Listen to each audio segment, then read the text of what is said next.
Indonesia merupakan negara yang kaya akan budaya.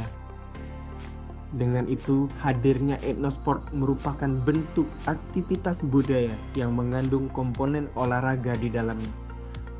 Unsur etnosport tersebut yaitu berupa permainan tradisional bahkan olahraga tradisional dengan berbagai gaya tradisional di dalamnya, yaitu aktivitas fisik yang berwujud kebudayaan.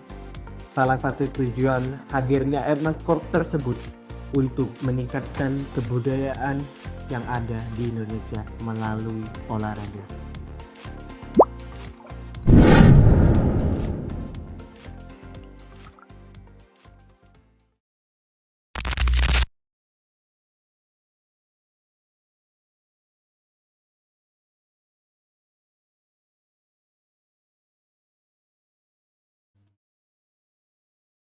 Assalamualaikum warahmatullahi wabarakatuh. Selam- Waalaikumsalam warahmatullahi wabarakatuh. Selamat datang di podcast S3 Dokter Pendidikan, podcast yang membahas berbagai isu menarik tentang dunia pendidikan. Saya Eki Febri Kurniawan dan hari ini kita akan membicarakan tentang topik yang sangat menarik tentang etnosport dalam pendidikan.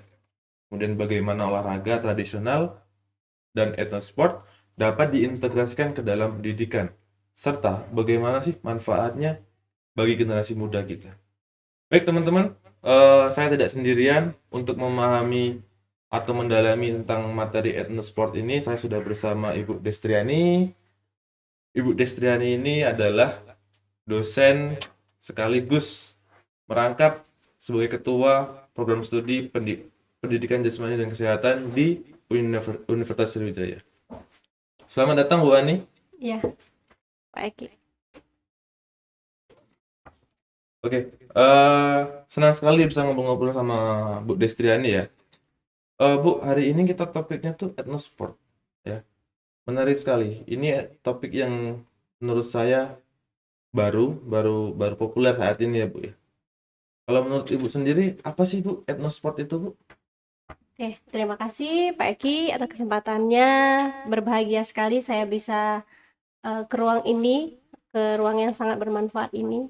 Mungkin etnosport itu merupakan olahraga tradisional yang tumbuh karena kebiasaan masyarakat tertentu, di mana tidak hanya mengandalkan aktivitas fisik, tapi olahraga tradisional ini memiliki nilai-nilai sosial, nilai budaya, serta nilai-nilai kearifan lokal daerah tertentu. Ya, seperti itu. Jadi olahraga ini memiliki tidak hanya aktivitas fisik saja, tetapi juga banyak-banyak nilai karakter yang ada di dalamnya. Seperti itu, Pak Eki. Oh iya. Gimana menurut Pak Eki sendiri terkait dengan etnosport ini? Iya, etnosport ini adalah perpaduan antara kebudayaan lokal dan juga olahraga. Atau seringkali orang itu mengartikan sebagai olahraga tradisional ya Bu ya. Olahraga tradisional. Kemudian di tempat saya sendiri, di daerah saya sendiri itu sebenarnya banyak sekali olahraga tradisional Bu. Tapi yang paling dominan itu adalah pencak silat karena di daerah saya itu kebanyakan mayoritas orang Jawa. Jadi pencak silat itu sangat populer di daerah saya dan pencak silat itu sendiri sudah diintegrasikan ke dalam pendidikan di Oku Timur di dalam kurikulum. Jadi ada pelajaran PJOK yang mempelajari tentang pencak silat. Kemudian ada juga di Oku Timur ini saat ini yang sedang dipopulerkan itu ada tentang perlombaan perahu bidar. Perlombaan perahu bidar ini sendiri Bu, dia biasanya tuh hanya berpusat di kota-kota saja ya. Perahu bidar ini kan dia kan ciri khasnya dari Melayu kan. Nah, di daerah saya itu juga ada orang Melayu yang sering disebut orang Komering. Nah, saat ini di Oku Timur itu sendiri, perahu bidar ini mulai dipopulerkan sama pemerintah daerah tempat saya. Oke. Eh, jadi kembali ke ini Bu, kembali ke topik. Jadi etnosport itu sebenarnya tidak hanya tentang fisik saja ya Bu ya. Jadi seperti yang Bu tadi bilang, ada aspek-aspek sosial, kebudayaan yang bisa diterapkan di pembelajaran atau di pendidikan. Kemudian kenapa sih Bu? Kenapa sih Bu penting sekali etnosport ini untuk diintegrasikan ke dalam kurikulum di sekolah? Oke, terima kasih Pak Eki. Menarik sekali ya pertanyaannya, kenapa sih perlu sekali etnosport ini diintegrasikan dalam pembelajaran di sekolah? Ya, penting sekali karena etnosport itu sendiri benar tadi ada tidak hanya memanfaatkan aktivitas fisik. Karena kita mengenal dengan pembelajaran berdiferensiasi tadi, kita bisa mengajarkannya melalui media pembelajaran, bisa melalui visual, melalui kinestetik, melalui auditori seperti itu. Nah, dengan etnosport ini mungkin kita bisa mengintegrasikannya dalam pembelajaran melalui media pembelajaran, di mana kita bisa membuatnya melalui YouTube. Nah, di sana kita jadikan media pembelajaran, misalnya salah satu olahraga pencak silat. Nah, kita bisa mengintegrasikan pembelajaran pencak silat itu sebagai media pembelajaran. Nah, untuk di pembelajaran yang di SD, khususnya fase A dan fase B, itu merupakan karakteristik anak-anak itu kan masih permainan. Masih sangat Maka permainan. kita bisa mengintegrasikan olahraga tradisional itu dalam bentuk permainan. Misalnya ada, kita kenal gobak sodor. Nah, di dalam gobak sodor itu kita bisa menampilkan itu sebagai media pembelajaran, aktivitas fisiknya kita dapat, dan nilai-nilai karakter yang terkandung di dalamnya banyak. Misalnya nilai-nilai kerjasama, kemudian nilai disiplin di sana, kemudian kreativitas. Nah, kenapa saya katakan di situ ada nilai kreativitas? Karena tidak semua orang bisa melewati atau menang ketika bermain gobak sodor kalau dia tidak Iya memiliki benar. ide tertentu untuk bisa melewati permainan tersebut. Sehingga dengan etnosport ini kita tidak hanya bisa memanfaatkan itu untuk capaian pembelajaran, tapi kita bisa juga melestarikan budaya olahraga tradisional tertentu. Kita sebagai generasi muda, saya masih termasuk muda ya kan, masuk Iya, generasi masih milenial. kelihatan Bu, muda sekali. Karena zaman sekarang olahraga yang populer adalah olahraga yang global seperti basket, voli, Iya, renang dan benar sekali Bu. sebagainya. Nah, karena kita sebagai generasi muda ini harus menyalurkan atau mensosialisasikan kita memiliki banyak olahraga tradisional. Melalui apa? Melalui kegiatan pembelajaran di kelas. Kita sosialisasikan melalui media YouTube, website. Nah, dengan demikian anak-anak di SD itu tahu bahwa mereka mempunyai permainan atau olahraga tradisional tersebut. Seperti itu, Pak Eki, mungkin Oke, luar biasa. bagaimana integrasinya di dalam pembelajaran, khususnya PJOK, seperti itu. Oke, benar sekali Bu. Jadi kita dalam etnosport itu bukan hanya menjaga tubuh agar tetap sehat ya, tapi juga membangun karakter dan juga penghargaan terhadap budaya lokal yang ada di daerah-daerah Ya, tertentu. betul sekali.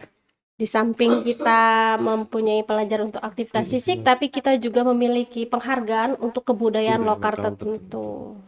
Kemudian dalam mengimplementasikan etnosport itu sendiri kan pasti ada hambatan dan tantangan Bu ya.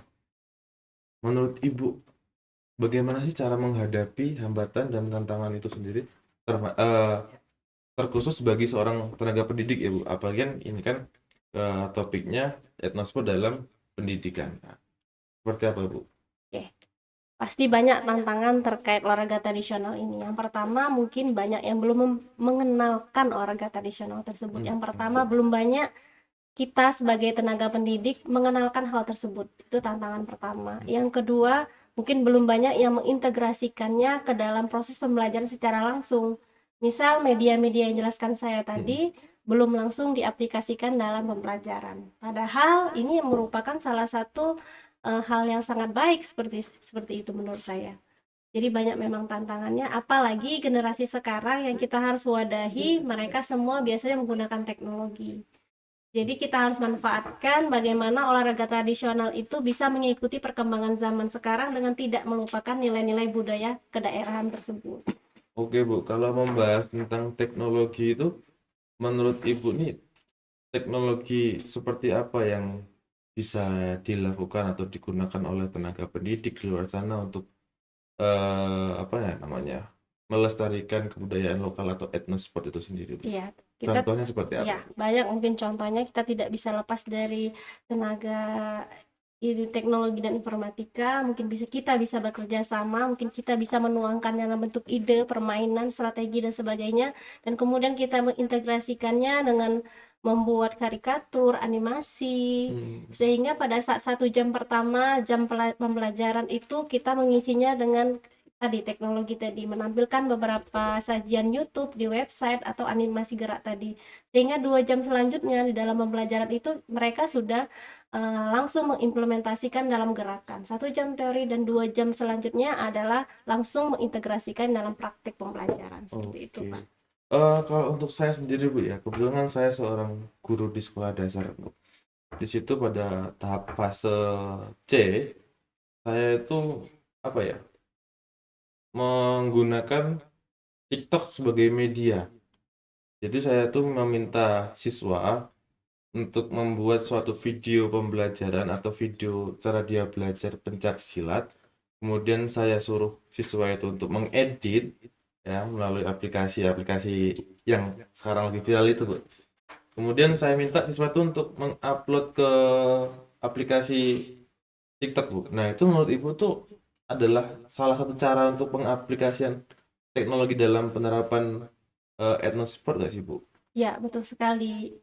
Kontennya di dalam TikTok itu adalah konten tentang olahraga. Mungkin tadi pembelajaran pencaksilat seperti Iya. itu, langkah-langkah, bagaimana cara, teknik dasar dan sebagainya. Nah, itu adalah kontennya dari pembelajaran PJOK. Teknologi yang dimanfaatkan adalah yang sedang digandrungi oleh siswa saat ini. Sehingga bagus sekali Pak Eki. TikTok dan kontennya tadi bisa masuk sehingga harapannya bisa dimengerti oleh siswa tadi seperti itu. Mungkin Oke. bisa saya terapkan juga di mahasiswa saya, mungkin Pak Iya, Eki Bu. juga seperti itu di kelas. Bisa kita manfaatkan untuk proses pengajaran di kelas. Oke, baik. Bu, kembali ke topik. Jika etnosport ini tuh berhasil diimplementasikan dalam sebuah pembelajaran atau dimasukkan ke dalam kurikulum, dampak positif untuk jangka panjangnya itu yang kita harapkan tuh dalam pengintegrasian etnosport dalam pendidikan ini seperti apa, Bu? Yang pertama adalah harapannya kita aktivitas fisik, yaitu siswa kita menjadi bugar. Yang kedua, kita bisa manfaatkan tadi untuk nilai-nilai budaya sosialnya. Dan terakhir, kita adalah sebagai generasi muda harus terus melestarikan budaya lokal kita. Sehingga walaupun kita mempunyai olahraga yang mendunia, kita tidak melupakan olahraga tradisional kita. Yang sampai mendunia juga, yang bisa Iya, mendunia juga seperti itu. jangan sampai olahraga global Global, kita sukai, olahraga tradisional tradisional kita kita tidak kenal tidak seperti kenal. itu. Oke, saya rasa ini adalah kesempatan besar, Bu, ya, bagi sekolah-sekolah di Indonesia untuk memperkaya pengalaman belajar siswa sekaligus menjaga budaya kita agar tetap hidup. Sebagai penutup, Bu, adakah pesan yang ingin Ibu sampaikan kepada pendengar terkait pentingnya etnosport dalam pendidikan? Oke, dalam pembelajaran ya harapan saya kita sebagai guru PJOK atau pendidik bisa memanfaatkan dan melestarikan olahraga tradisional tersebut dengan mengintegrasikannya langsung dalam proses pembelajaran di kelas. Seperti itu. Oke, terima kasih banyak Bu Destriani atas wawasan, atas pendapat yang dipaparkan hari ini. Saya yakin banyak sekali pendengar yang terinspirasi dari apa yang Ibu sampaikan tadi ya tentang etnosport di lingkungan pendidikan. Oke, semoga kedepannya olahraga tradisional ini atau olahraga tradisional kita semakin dikenal oleh generasi penerus bangsa supaya tidak tergerus oleh olahraga-olahraga yang global, yang mengglobal. Oke, terima kasih Bu Ani atas kehadirannya di podcast Sama-sama Pak Eki. pendidikan dokter pendidikan.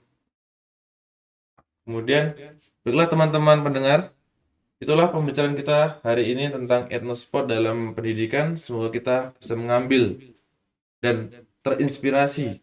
Serta yang paling penting itu adalah aplikasi atau pengaplikasinya dalam pendidikan atau dalam pembelajaran dalam kehidupan sehari-hari. Oke, jangan lupa untuk subscribe, like, dan komen jika kalian merasa topik ini bermanfaat. Sampai jumpa di episode berikutnya. Tetap sehat dan terus belajar. Kami akhiri. Wassalamualaikum warahmatullahi wabarakatuh.